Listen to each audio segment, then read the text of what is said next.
And we are live. Thank you guys once again for tuning in. I am Minister Marcus, and welcome to Maximize Your Life. Yeah! All right, for those of you that are uninitiated, what we do here at Your Life is I lift Bible principles that you can apply to your everyday life. All right.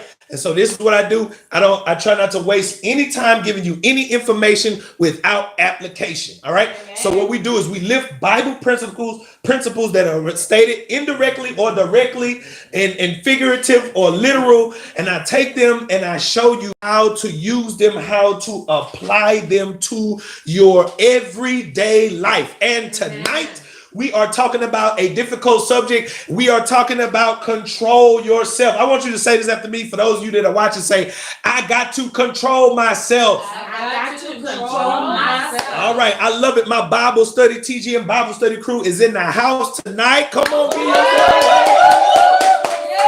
Thank you guys for tuning in once again. All right. We are going to Psalm Genesis 34. And we are going to begin in verse number 1. And I'm reading from the New American Standard Bible tonight because I want you to get the essence of the story. And I'm really using this as a platform for thought. This is just the beginning of this story. And I guarantee you in the weeks to come that we are going to dive into this story. This is wedged in between a significant place in Genesis. And we're not going to touch on any of that tonight. We are just going to touch on the platform for thought about controlling your urges. All right. So we're going to Psalm 34. Why do I keep saying Psalm? I don't know. Genesis 34, verse 1 through 7. Now Dinah, however you want to pronounce it, the daughter of Leah, this is Jacob's daughter, whom she had born to Jacob, went out to visit the daughters of the land. When Shechem, the son of Hamor, the Hivite, the prince of the land, saw her, he took her and lay with her by force. He was deeply attracted to Dinah, the daughter of Jacob, and he loved the girl and spoke tenderly to her. So Shechem spoke to his father, the king, Hamor, saying, get me this young girl for a wife. Now Jacob, her father, heard that he had defiled Dinah, his daughter, but his sons were with his livestock in the field. So Jacob kept silent until they came in. Then Hamor, the father of Shechem, went out to Jacob to speak with him. Now the sons of Jacob came in from the field when they heard it. And the men were grieved and they were very angry because he had done a disgraceful thing in Israel by sleeping with Jacob's daughter. For such a thing ought not to be done. Can you say amen? Amen. I want you to consider tonight at the end of that verse, it said ought not to be done. I want you to consider how many things that you did that ought not to be done. How many people that you had been with that you probably should not have been with. How many things that you said that you probably should not have said. How many things you did that you probably should not have did. I just want to meddle a little bit tonight. That's it. All right. So tonight we are talking about control yourself. Yeah. And coincidentally in the text is talking about lust.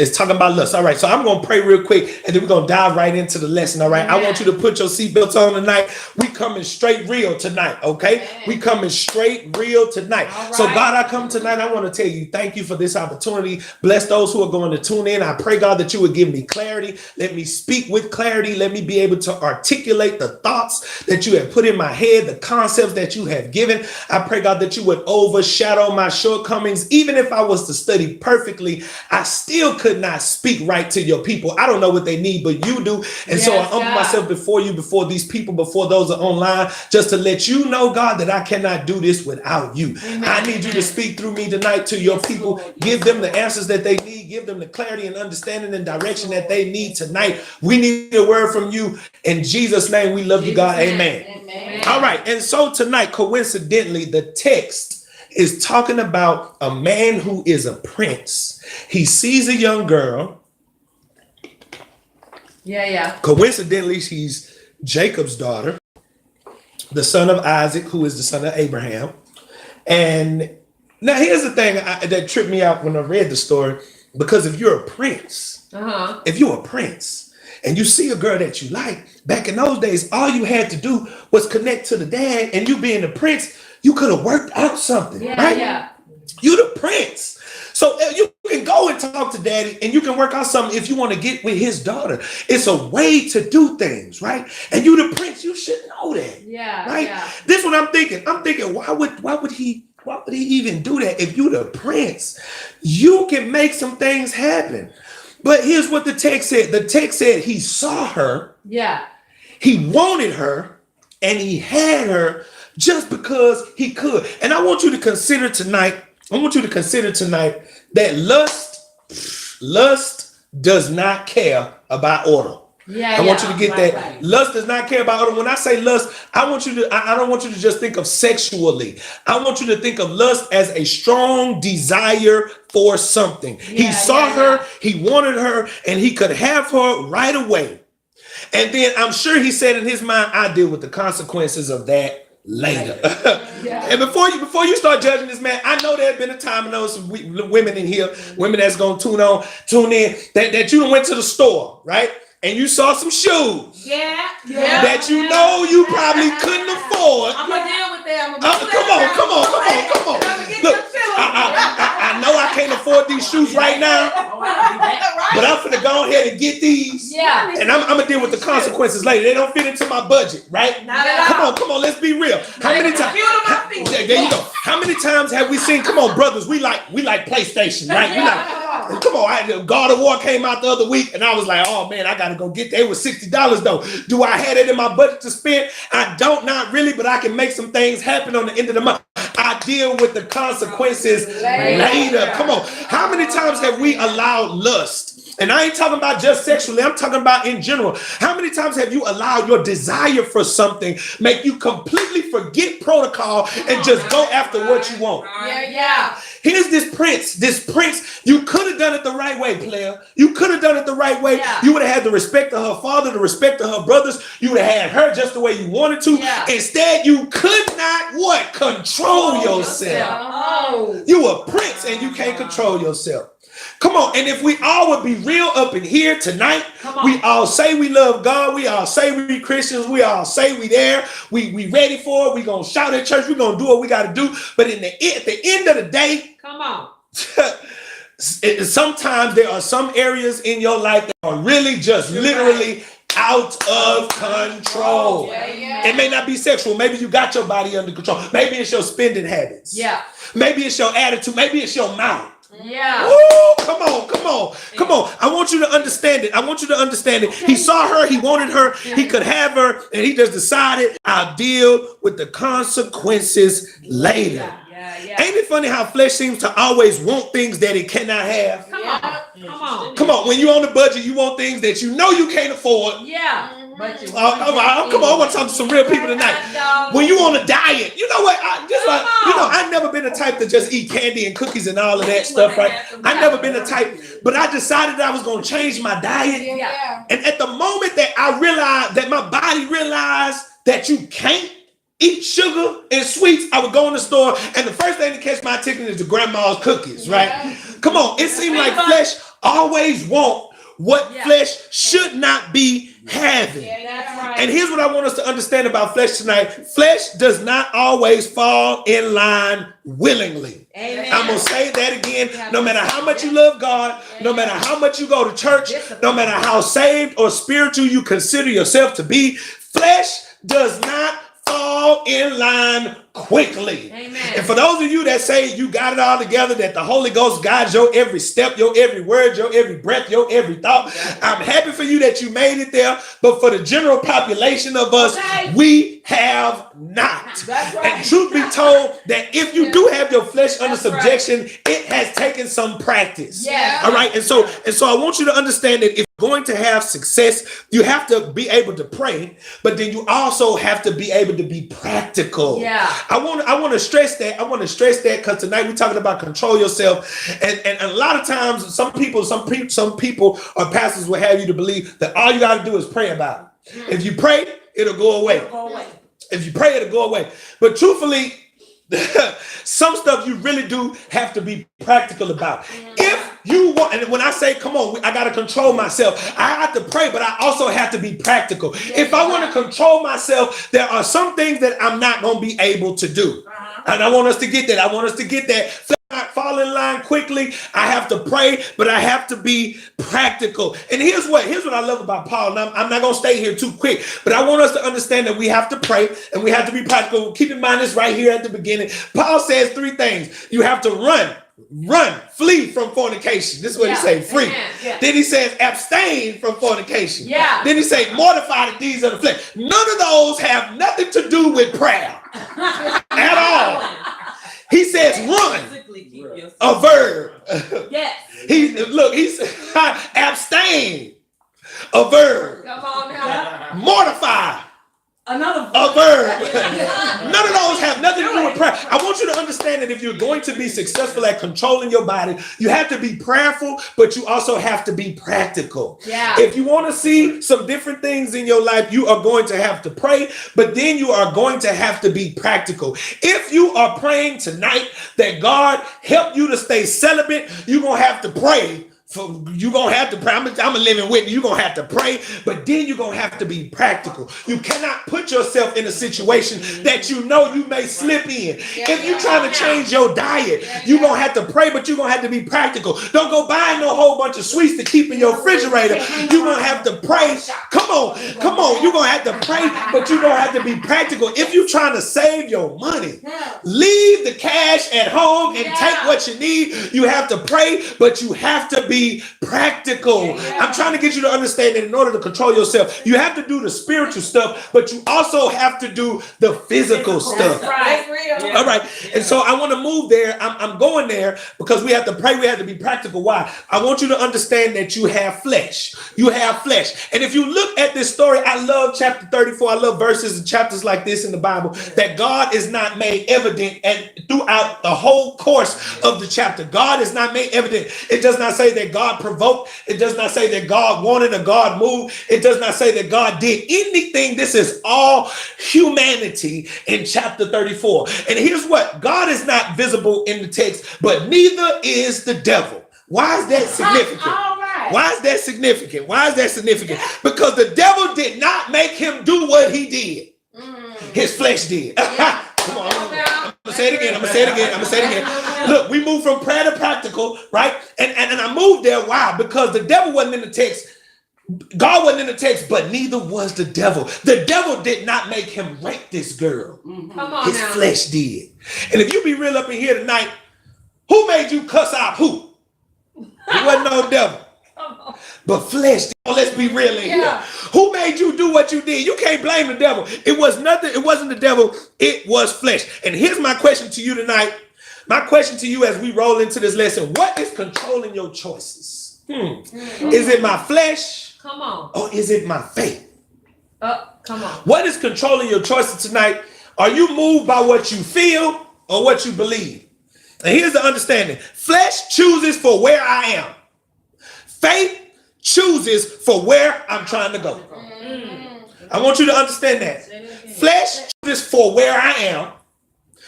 Faith chooses for where I'm trying to go. My question to you tonight is: what is controlling your choices? What is controlling your choices? Are you moved by what you want right now in the moment? Or are you willing to forego how you feel in the moment in pursuit of where you're trying to go? Are you moved by your faith, or are you moved by your flesh?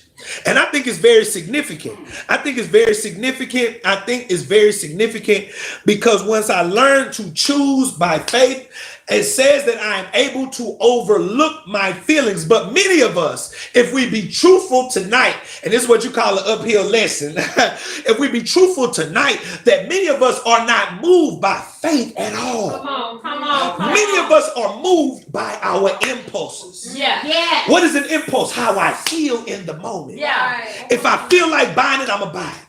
If I feel like I'm getting horny, come on, I'm going to get me some. Come on. If I feel angry, I'm going to cuss somebody out. Are you moved by your flesh? Yeah.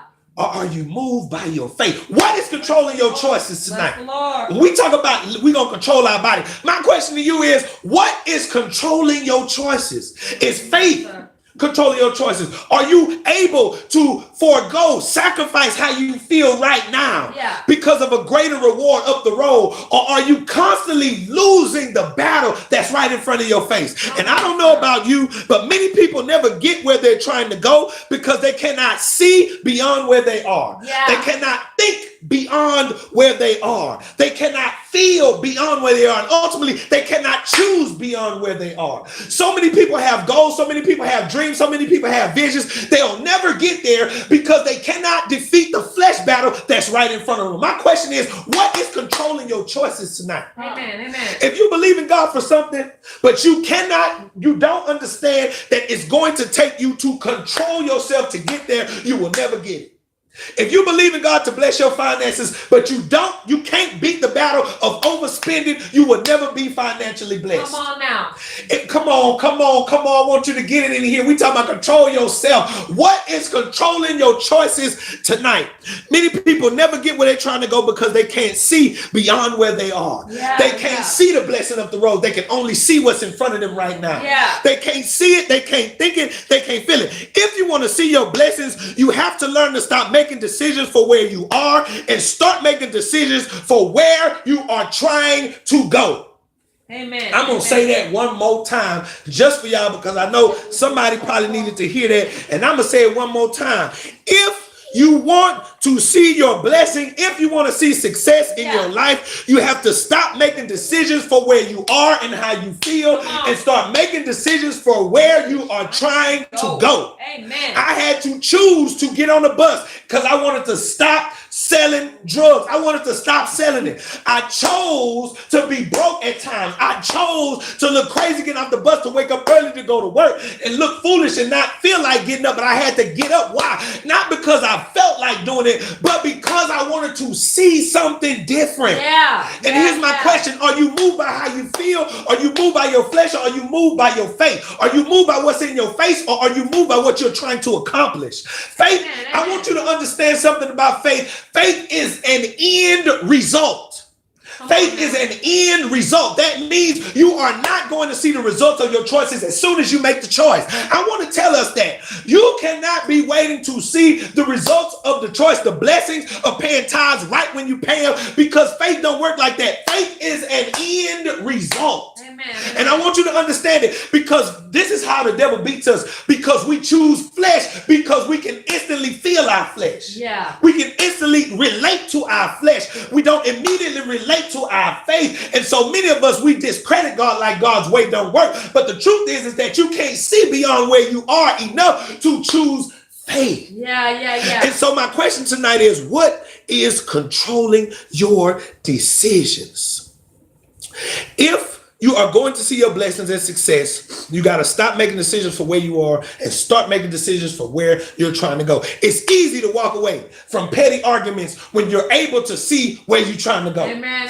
It's easy to let people talk and win the argument when you're ready to see. Come on, I want you to understand something in here tonight about faith. Look, I had to learn this because I know what I'm trying to accomplish. You can feel like you won this argument. Why? Because I'm looking at the bigger picture. I'm seeing the bigger picture. So I'm going to let you be petty. I'm going to let you feel like you won. Why? Because I can see beyond where you at right now. It's easy for me to walk away from petty arguments when you can see the bigger picture of where you're trying to go. I had to learn to move away from people who have sight but have no vision. You can see, you have sight, you can see what's in front of you, but you have no vision for where you're trying to go. You'll get caught up on petty arguments in front of you because you have sight, but you don't have vision. Because if you had vision, you'll realize I don't have time to sit back and debate with you. Because if you was to see the bigger picture, you wouldn't even have this argument with me right now. The fact that we having this petty argument lets me know that you have a whole lot of sight, but you have no vision. Lord, deliver me from people who can see but can't see. Amen. Deliver me from people who got sight but no vision. Deliver me from people who can only see 5 minutes in front of their face, but they can't see the bigger picture. See, I want God to connect me to some people. For all of you who are married in here that are looking for a mate, let me bless you tonight Let me bless you tonight. You want to get somebody with the end in mind from the beginning. It will alleviate a whole lot of arguments when both of y'all decide, I want to have a peaceful relationship. It will eliminate a whole lot of petty arguments. Why? Because the end result is I want us to be at peace. I want us to be working towards something. So a whole lot of stuff don't matter. Lord, deliver me from people that have sight but no vision. And so my question tonight is, what is controlling your decisions? I want you to understand you cannot get to the finish line if you're stuck on foolishness. I need people who are able to step over foolishness on the way to the finish line. Amen. We talking about flesh or faith. Which one controls your decisions? Are you having petty arguments because of how you feel? Somebody made you feel some type of way? That's my question tonight. When you talk about control yourself, I ain't just talking about sex. I'm talking about your attitude. I'm talking about your mouth. I'm talking about the way you handle situations. I'm talking about everything. Can you control yourself? What is controlling your decisions tonight? Is it faith or is it flesh? Because for me, it took me a while, and I still ain't there all the way. But when Jesus said to turn the other cheek, it's not because you want to turn the other cheek. It's not because you want to. But it's because you there with a bigger purpose. So you can you can feel like you want all you. I started to get it now. I started to understand it. I ain't got to argue with everybody that want to argue with me. Why? Because I ain't got time. I got other stuff that I need to be spending my time on. I need somebody that can step over the foolishness because they want to get to the finish line. All right, come on, say this. Say, I got to control myself. All right, everybody is spiritual. Everybody got the Holy Ghost. Everybody ready to shout. Everybody saved until it's time to control your body. Everybody got the Holy Ghost until they get mad. Everybody can talk in tongues until they get horny. Come on. Look at that. He said, look at that. Everybody saved. Everybody saved. Everybody saved. The same power you allow to control you while you jumping and shouting in the spirit, we do not allow that same power to control us after we leave church. Come on. We don't. Come on. We let the Holy Ghost take control of us. But don't you make me mad. It's now the Holy Ghost.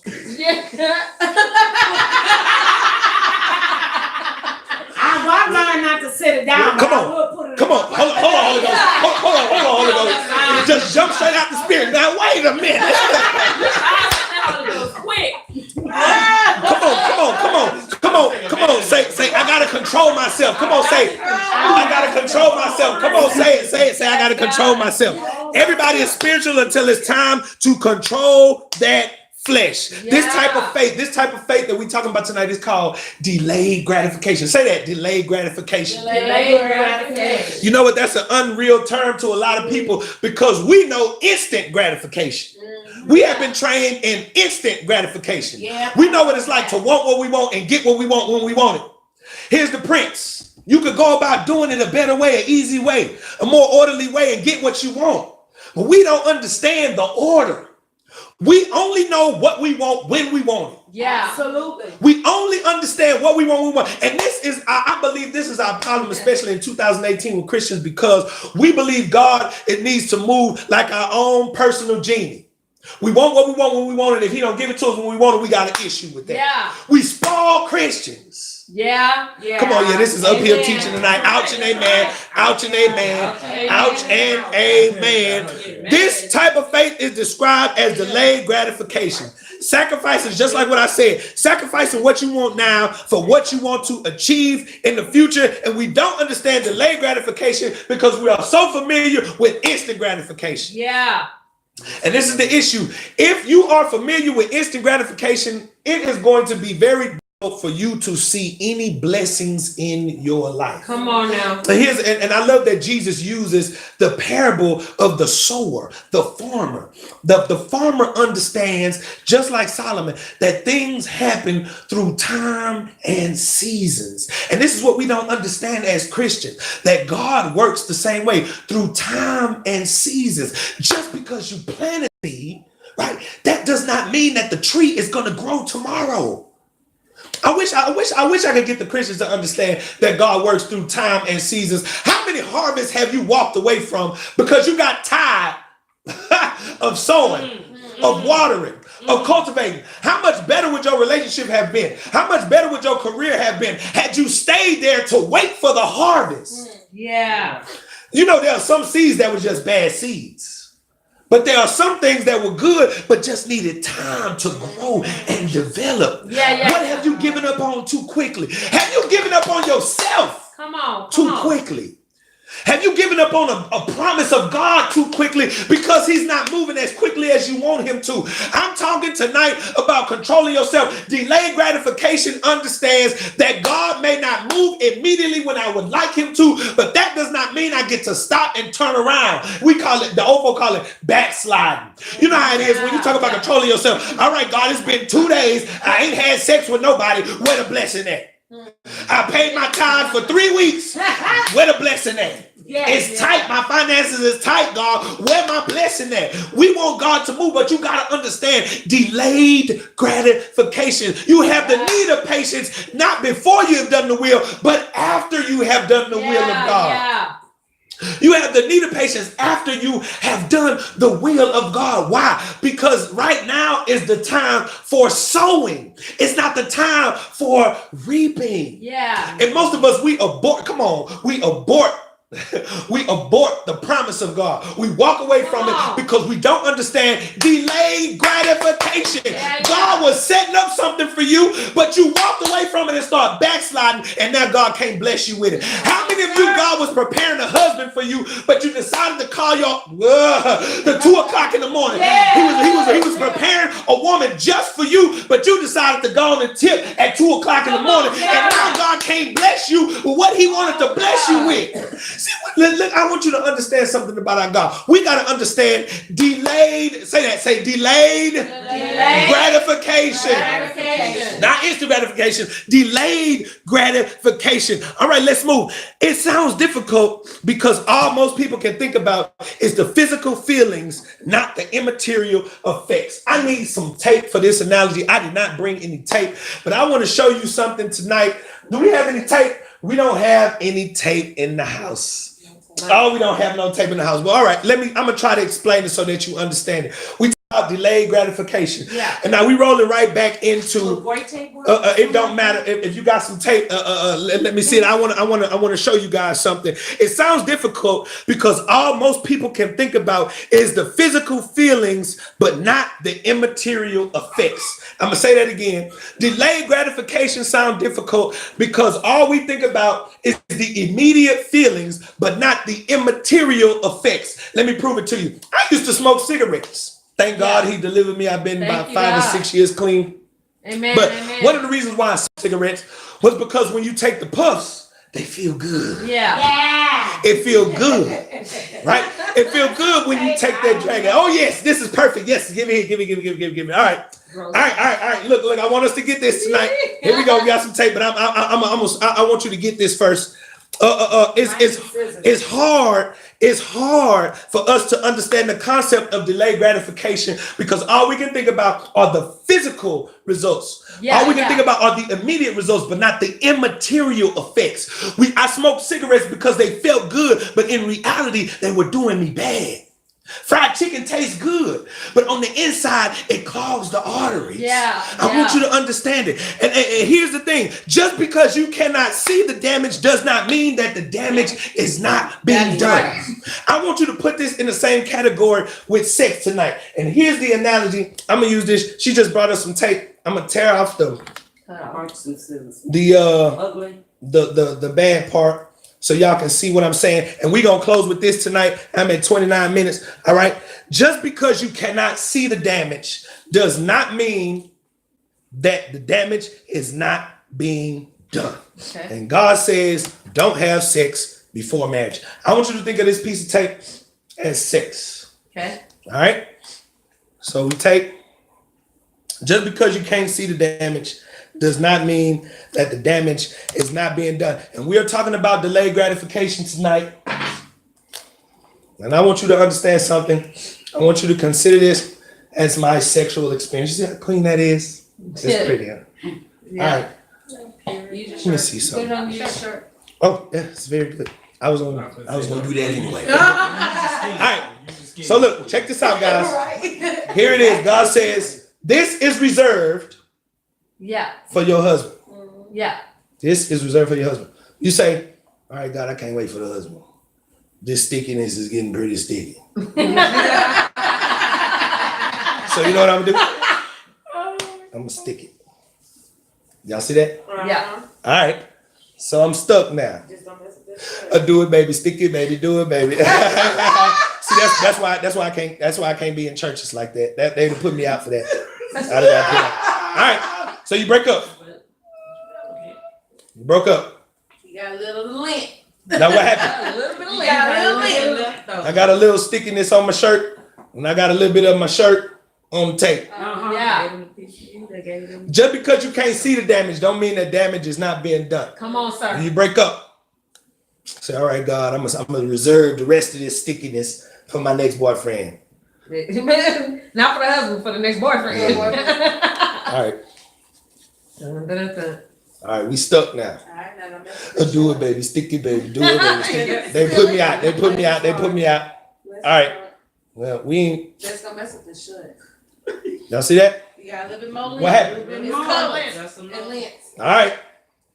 It's light. Think of this as what? What is this? This is my sexual experience. Mm-hmm. All right. We do it again. Now, I ain't going to tell you how many partners. Each stick has. But I want you to understand it in here, and I'm concluding with this. Yeah. We're talking about delayed gratification. Yeah. Ultimately, what starts to happen is I have to press down a little bit harder each time. Why? Because it's losing its stickiness. Yeah. Every time I stick it to it, it pulls off some, but it leaves a little bit of some. There you go again. Boom. Yeah. And how many times have you given your stickiness away to all these other people? Yeah. Yeah. And I want you to consider.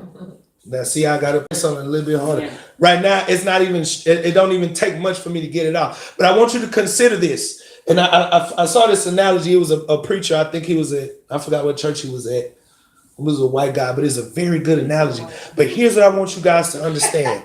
Every time it sticks, it takes something, but it loses something. Come on. Yeah. Just because you cannot see the damage when you have sex does not mean that damage is not being done. Yeah. I want you to consider this. It barely even sticks now. So now picture this now. I'm bringing this to now the person who wants to marry me. Yeah. So I want you to consider all of these. Yeah. Try to get all that off. Get some tweezers. Here's the understanding. The understanding is every time you pick up the tape, it loses its stickiness. Every time you have sex with another person, it loses its stickiness until ultimately it becomes a meaningless act. It just becomes something to do. Wow. It don't even stick no more. It don't even look at that. At first I had to really dig in it. Are you understanding what I'm saying? I want you to think of all of this stuff as emotions. These little blue hairs on here are emotions. Just because you cannot see the damage does not mean that damage is not being done. Yeah. All of these are your beautiful little emotions, and now you don't understand why you can't function well in a relationship. Now you can't understand why you don't have the same kind of mentality that you had when you were. Come on, I want you to understand. Just because you cannot see the damage does not mean that damage is not being done. I want you to understand the concept of delayed gratification. The more that you do it just because it feels good, even though you don't see the effects of it. Come on. God said what he said for a reason. Amen. And I want us to understand it's so difficult for us to get it because we don't see the damage. So we discredit that there is any damage being done. You don't see the damage that happens emotionally. So you don't acknowledge it as being damaging because it feels good to your body. But in reality, I want you to think of all your sexual experiences. Come on, sir. On this piece of tape right here. Can you see that? Yeah. Think of how many emotions you have left behind. Wow. how many other people's emotions you have taken with you. Come on now. Consider it. I want you to consider it. When we talk about delayed gratification, is it really? Come on. I want you to consider you want a man or you want a woman that's clean, that's fresh, but look at all this that you bring in. That guess what? Now guess what? We discredit it because it don't show up on the outside. Yeah. But it show up in the midnight conversation. You start to think, there's something wrong with this. Okay, right. Something wrong with this man. There's something wrong with it. I'm going to tell you what's wrong. They done left themselves to somebody. And they done took somebody else. What? And now you got... Come on, I want us to understand it here. Yeah. So with that, come on, let's give God a hand. Come on, let's give God a hand for the lesson tonight. All right. Thank you guys for tuning in. Something happened with my live feed, but thank you guys for tuning in once again. It is me, Minister Marcus. Go to our website, www.thegodmovement.com. Please subscribe or follow us. Add me on Instagram. Add our ministry on Instagram or Twitter. Follow our Facebook pages. You guys have a great evening, and I will see you guys next week. Y'all be blessed, and y'all be blessed, and I'll see y'all. All right, come on, let's give God a hand. Amen.